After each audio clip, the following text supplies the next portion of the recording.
So if someone's got a small business employing 5 people, hit by COVID, as have most sectors, as a general blanket kind of thing, what would your advice be to them?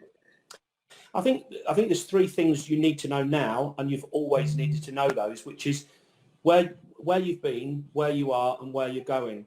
And I think if you've got no history or no numbers to look back on to see how your particular business is faring at this time, then it's difficult to then know what to do, and you could be influenced by national numbers or statistics that are thrown around.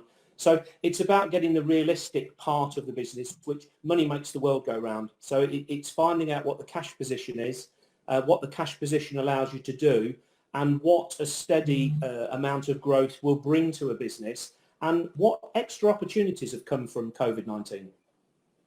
It's interesting you say that, because I mean, you obviously know I'm an accountant by profession, and so many people struggle with gaining clarity in terms of where they want to be. And as you touched on, people not knowing where they want to be means they're never ever going to get there. And along with that, of course, and you're absolutely right, people don't manage their cash flow, they don't manage their numbers on a regular basis, and that gets them in a lot of difficulty. So when you started off in your early days, did you always have a business plan or a clear vision, or did that develop as you got more experience? I had personal drivers, really. I knew what I wanted to achieve, and I wanted to be the best that I could be. And I think I say to a lot of people, everybody uses a sat-nav now and a navigation system. And I always say to them, put success in there and see where it will take you. And the truth is it won't take you anywhere, because it's not a destination, it's a journey. And I think that most people, I found very quickly that the harder I worked, the more successful I was.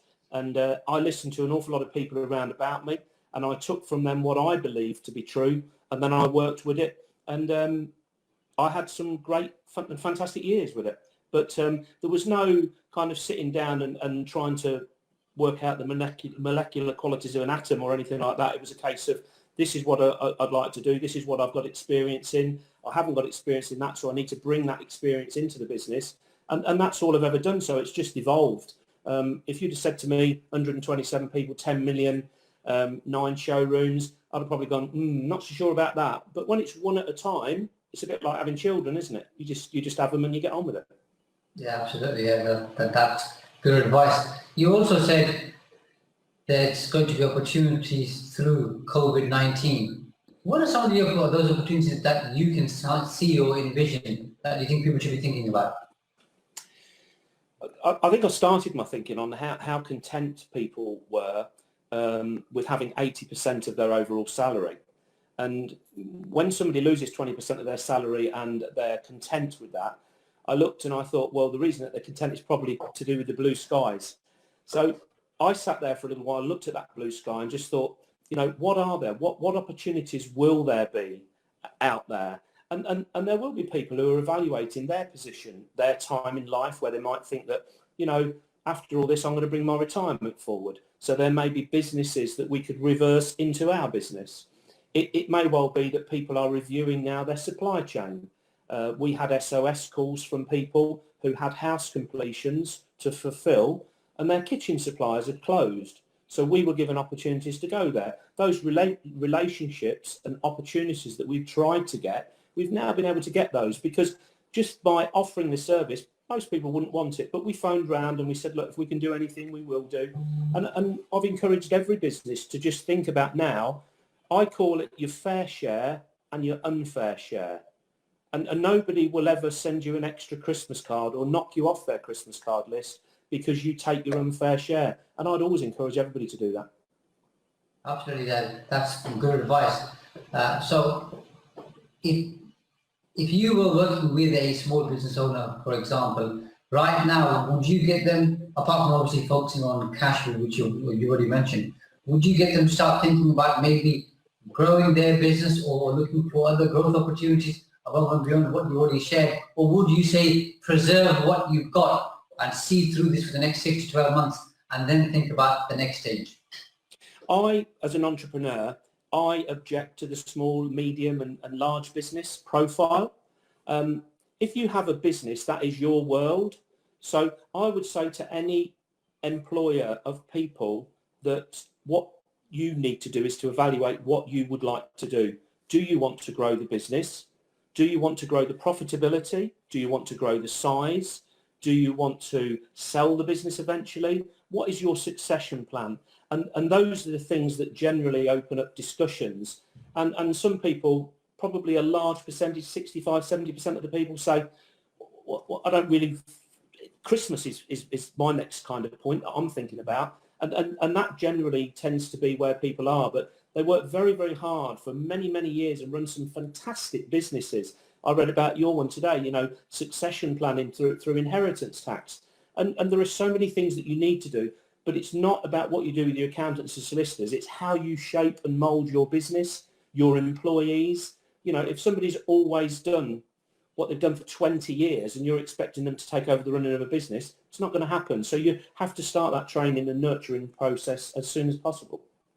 Yeah, absolutely right. And it also, I think, what I found is sometimes people might have 20 years worth of experience, but really they've only got 1 year's worth of experience because they just repeated the same year again and again and again. So they don't learn from their mistakes. They don't think differently.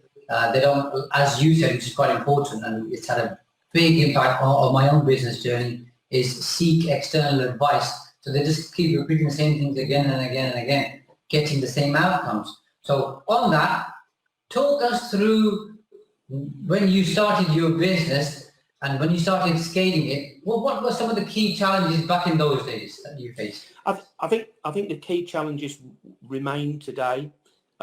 I think you're only as good. People talk about assets as balance sheets. You can't record your staff on your balance sheet, but the staff are the biggest asset. And it certainly in the last few years, it's not been easy to recruit because unemployment's been low. We don't know what's going to happen there now. But I think the thing is, it's very easy to fill a desk and a computer with somebody who's not capable.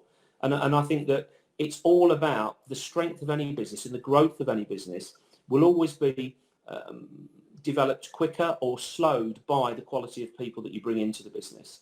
And to have a strategy of growth, it's not just, I think I'm going to do this or I think I'm going to do that. There are certain stages at development positions that you can step growth. And it's not always a straight curve. And I suppose differently to a lot of people that I've spoken to, I'm not frightened to make a mistake. I've always said that, that every decision I make is not going to be a good one, but as soon as I make a bad one, stop it as soon as I possibly can. And I think that stood us in good stead, because as you take 2 steps forward, sometimes you do need to take 1 step back for various different reasons. I can record over the years deaths in the business. I can record people just falling out with a wife and moving away to another country. Everything is possible. And I kind of live in a world of no shocks and no surprises. So I don't think there's a clear formula. But what I do know is that if you worry, you die. And if you don't worry, you die. So there's no point in worrying about anything. You've just got to face it, live with it, and don't quickly try to put right something that went wrong overnight, because that's not normally the best way to get the best result. So yeah. I often said to my wife, if I was able to can it and sell it, it will be great. But you just can't, because you're using so many senses, instinct, positive nature, communication, knowledge of people, so many things that you're using at all times to evaluate. And sometimes you see something and you think, that's not going to be like that in 6 months' time. And you don't want to be right, but you are. Yeah, and again, I think that kind of links back what you said earlier in terms of having advisors or non-execs or mentors, and those weren't the words that you used, but it's having that experience and expertise of people who can guide you. Thanks for watching this video. I hope you found it useful. You can see where I openly share everything that we're doing in our business, because there's no secrets, and I want to share all of my experiences with you, good, bad and indifferent, so that you learn more. So if you find this video useful, please click the subscribe button so that you can get updates on fresh content. And if you want me to post content, whether it's strategies, concepts, ideas, or you want to know more about the projects I'm working on, reach out, send me an email or put a comment below, and I'll make sure I record that content for you. I look forward to you becoming a subscriber and someone who's part of our community.